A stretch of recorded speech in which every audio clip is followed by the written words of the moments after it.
arákùnrin yìí ọmọ pẹ́ lẹ́wọ̀n ju ọ̀bọ lọ. Àbẹ̀wò arákùnrin yìí tó lọ jí ọkọ̀ àwọn ológun gbé lórílẹ̀‐èdè Ghana. Eléyìí mọ̀ tó kà mọ̀mọ́, eléyìí lágbára o.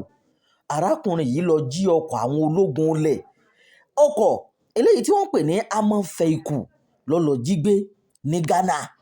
Báwo ló ṣe jẹ́? Ìkànnì yìí òun ní ìkànnì táwọn òkè ń sọ irọ́ di ọ̀rọ̀ ká tó rọ̀rọ̀ sọ.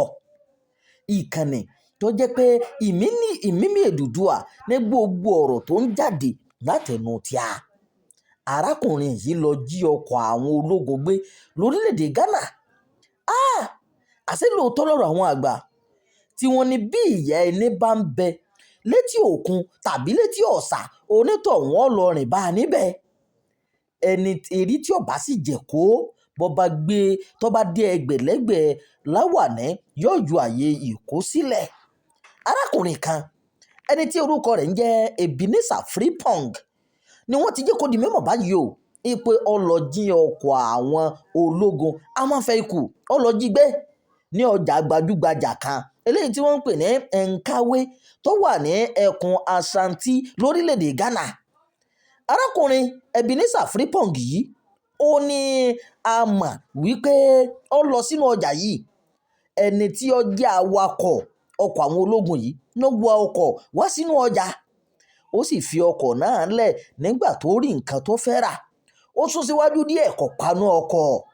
Àìpaná ọkọ̀ tí awakọ̀ yóò paná ọkọ̀ yìí, òun ni Ebenezer Frimpong ló ní kóun ó lo àǹfààní àìpaná ọkọ̀ tí awakọ̀ yóò paná ọkọ̀.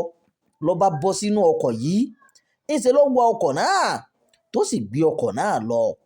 Lẹ́sẹ̀kẹsẹ̀ tí awakọ̀ náà rí pé ó ti gbé ọkọ̀ lọ, ló fi gbé ta àwọn agbófinró tí wọ́n wà ní ẹ̀gbẹ́ ibẹ̀.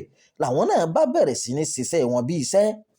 Wọ́n lé ọkùnrin yìí, wọ́n lé títí tí wọ́n fi wo òpópónà Nkawe sí Miam ní orílẹ̀‐èdè Ghana. Ọwọ́ padà tẹ arákùnrin yìí o, ọwọ́ padà tẹ̀ ní Miam lórílẹ̀‐èdè Ghana. Níbẹ̀ gangan ni wọ́n ti padà mú arákùnrin yìí. Lọ́wọ́ bí mo ṣe ń bá yín sọ̀rọ̀ yìí, arákùnrin Frimpong Ebenezer ó ti wà ní galagala àwọn agbófinró báyìí, léyìí tí wọ́n sì ní kò pẹ́ kó jìnnà lẹ́yìn ọ̀pọ̀ wádìí yóò fi mú kàtà òfin. Torí pé lẹ́yìn ọjọ́ mẹ́ta sásìkò yìí, àwọn gbé lọ sí ilé ẹjọ́ níbi tí yóò ti sọ ohun tó rí lọ́bẹ̀ tó ti wàrù ọwọ́. Ebenezer Frimpong ọkọ̀ àwọn ológun ló jí gbé báyìí o lórílẹ̀‐èdè Ghana. Ẹ ṣeun bẹ́ẹ̀ ṣe ń darapọ̀ mọ́ wa níkànnì yìí, ẹ ṣeun bẹ́ẹ̀ ṣe ń tẹ́tí gbọ́ wa.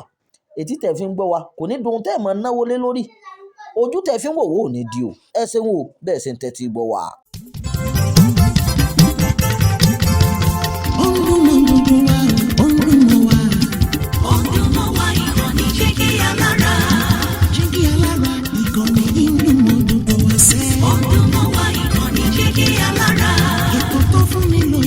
Ètò tó wà ní lọ́yẹ̀ wà ń bẹ̀. Ọdún mọ́ wá ìkànnì Jígí Alára. Ìròyìn lóríṣiríṣi tàbí mọ bó ṣe ń lọ láwùjọ. Ọdún mọ́ wá ìkànnì Jígí Alára. Ìkànnì Jígí Alára. Jígí Alára.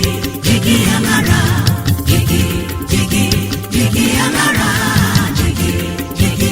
Jígí Alára. Ìkànnì Jígí Alára 24, bàbá gbogbo.